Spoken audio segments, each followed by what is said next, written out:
Ya, berikutnya pertanyaan dari Mas Gio. Jadi Mas Gio? Oke, siap. Jadi silakan Mas Gio. Assalamualaikum warahmatullahi wabarakatuh. Waalaikumsalam warahmatullahi wabarakatuh. Alhamdulillah doa saya diijabah. Udah lama pengen nanya sama Pak Ustadz. Akhirnya hari ini, hari pertama saya ikut pengajian musyawarah, langsung dapat kesempatan untuk bertanya. Alhamdulillah. Saya seorang mualaf. Saya memeluk Islam setelah saya menikah. Dan saya merasa Islam suatu agama yang luar biasa. Waktu sebelum saya memeluk agama Islam, saya ke gereja pun setahun sekali udah syukur.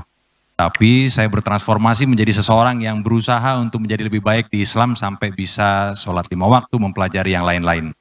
Pertanyaan saya sama Pak Ustadz adalah, kemarin itu saya udah, anak saya ada tanya sama saya. Jadi kalau surat ini bunyinya apa?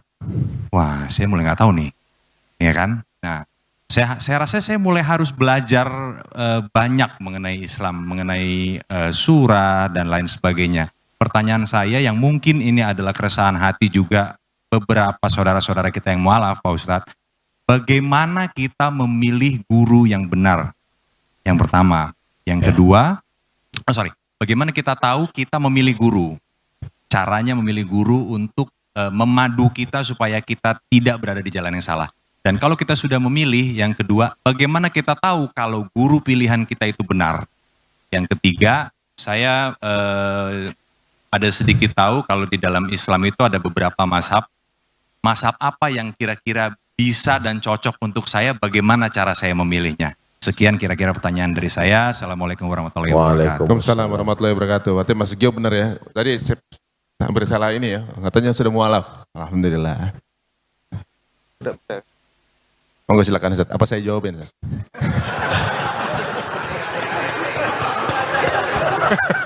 Afwan. Mas Gio, yang catatan amalnya masih bersih, ketika di hadapan Allah mungkin buku catatan dosa saya jauh lebih banyak. Oleh sebab itu jangan lupa doakan saya, doakan kami, doakan kita semua. Pertama, bahwa dalam Islam tidak ada holy man setelah Nabi Muhammad SAW. Tak ada manusia suci yang anti kritik, yang tak boleh diperbaiki, diluruskan. Makanya ketika Umar bin Khattab jadi khalifah, dia menangis. Kenapa? Karena dia sekarang punya jabatan tinggi, dia takut nanti sahabat tidak ada satupun yang bisa meluruskan dia. Tapi kemudian ketika ada sahabat berkata, kalau kau salah wahai Umar bin Khattab, aku yang akan meluruskanmu. Dia peluk, alhamdulillah masih ada hamba Allah yang meluruskan. Abdul Somad, manusia biasa, bisa benar, bisa salah. Main bola ada statuta yang dibuat oleh FIFA, rule of the game, aturan main. Ini outside namanya, ini goal namanya.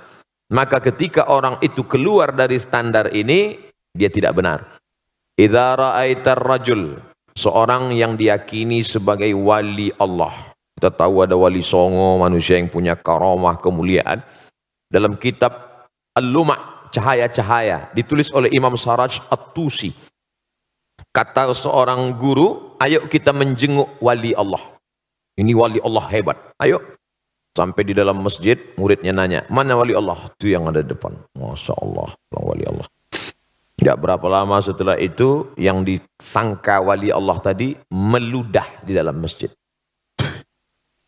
Kata gurunya, ayo kita tinggalkan, ini wali setan. Kenapa? Karena perbuatannya bertentangan dengan syariat Islam, haram meludah dalam masjid. Jadi mesti ada aturan, kalau tidak aturan nanti kacau balau. Jelas-jelas ini orang tidak benar. Ketemu di tempat maksiat, minum khamar, tetap juga digurukan. Tidak bisa. Itu siapa? Guru spiritual saya. Tapi dia minum khamar. Khamar yang kelihatan mata kita dia minum, itu sebenarnya kalau sudah sampai lehernya berubah jadi zam-zam. Benar. Bagaimana kalau ternyata dia bisa jalan di atas air? Ternyata dia bisa terbang di awan. Disebutkan dalam kitab Tanbihul Mu'tarrin, peringatan bagi orang yang tertipu. Idza ra'aitar rajul, kalau kau lihat ada orang yatiru fil hawa, bisa terbang di atas awan, yamshi 'alal ma, bisa jalan di atas air. La taghtar, jangan tertipu karena itu, karena setan iblis pun bisa melakukan itu, tapi pandanglah pada istiqomahnya tentang ajaran perintah dan larangan Allah. Disuruh Allah dia ikut, dilarang Allah dia tak buat, ikutilah istiqomahnya.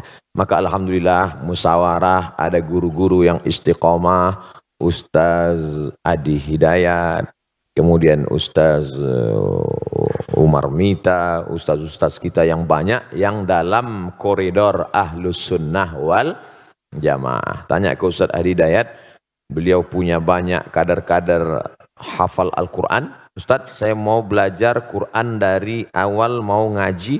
Nah, nanti beliau akan kirim guru mengaji supaya kita benar. Jadi dalam Islam aturannya adalah Quran, Sunnah.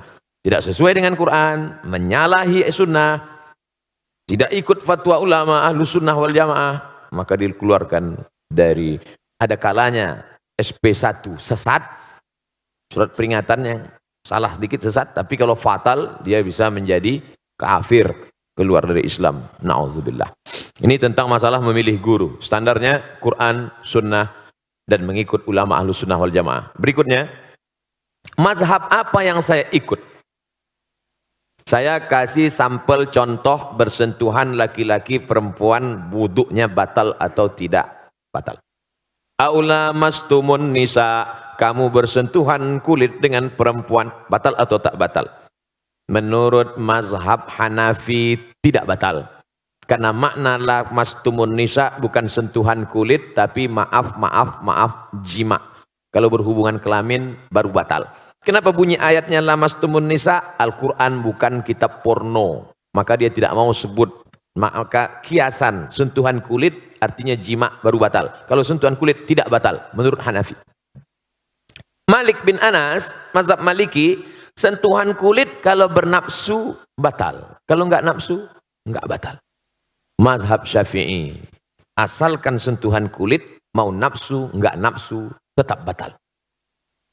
Kita sedang berada di antara tiga pilihan, mau Hanafi, Maliki, atau Syafi'i. Ustaz pilih yang mana? Saya pilih mazhab Syafi'i. Oh, karena Ustaz tidak pernah belajar mazhab Maliki. Saya belajar di Maroko. Maroko 100% mazhab Maliki. Guru-guru saya di Darul Hadis, mazhabnya Maliki. Kenapa Ustaz tetap berpegang pada mazhab Syafi'i? Guru-guru saya sebelum berangkat dulu mazhabnya Syafi'i. Setelah saya pulang ke tengah komunitas masyarakat bermazhab Syafi'i. Dan ada satu analisa saya, ketika saya pakai mazhab Syafi'i, saya lebih tenang dalam kasus ini. Misalnya habis bersentuhan, habis itu saya sholat. Allahu Akbar. Datang setan menggoda. Wudu'mu batal Abdul Somad. Tidak, aku sudah wudu. Tapi andai saya pakai mazhab Maliki, wudu'mu batal Abdul Somad. Tidak. Tadi kamu nafsu. Enggak, ada dikit. Tapi saya tidak menyalahkan mazhab Maliki. Karena ketika saya salahkan mazhab Maliki, berarti saya menyalahkan guru-guru saya dulu. Selama masih dalam Ahlus Sunnah wal Jamaah. Tapi jangan gara-gara ngaji begini lalu semua benar. Kamu kenapa enggak sholat? Mari kita berlapang dada menerima perbedaan. Oh, enggak bisa. Ini antara sesama sholat tapi beda. Maka kata Syekh Yusuf Qardawi, sebenarnya orang awam dia nggak punya mazhab. Mazhabnya adalah mazhab gurunya. Apa mazhab gurunya? Ya itulah mazhab dia. Kebetulan saya berguru kepada guru-guru yang bermazhab Syafi'i. Maka saya ikut mazhab Syafi'i. Andai dulu saya lahir di India, di sana mazhabnya Hanafi, mungkin saya sekarang mazhab Hanafi. Andai saya dulu orang Maroko, mungkin sekarang mazhab Maliki. Tapi kemudian setelah belajar dalam beberapa tidak secara keseluruhan tentang bayar zakat pakai uang misalnya. Nah, dalam hal ini pakai mazhab Hanafi. Kalau mazhab Syafi'i mesti pakai beras.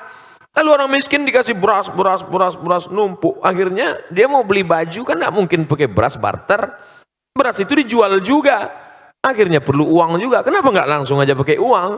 Makanya Syekh Ali Jum'ah Mufti Mesir dalam kitab Al-Bayan lima yushghilul adhan mengatakan dalam masalah bayar zakat fitrah pakai uang, pakai mazhab Hanafi dan sebagian pendapat mazhab Syafi'i. Nah, jadi dalam hal ini kita berguru, ikut guru kita yang selamat dari syirik, yang selamat dari bid'ah dhalalah, yang selamat dari kesesatan, dan kita tenang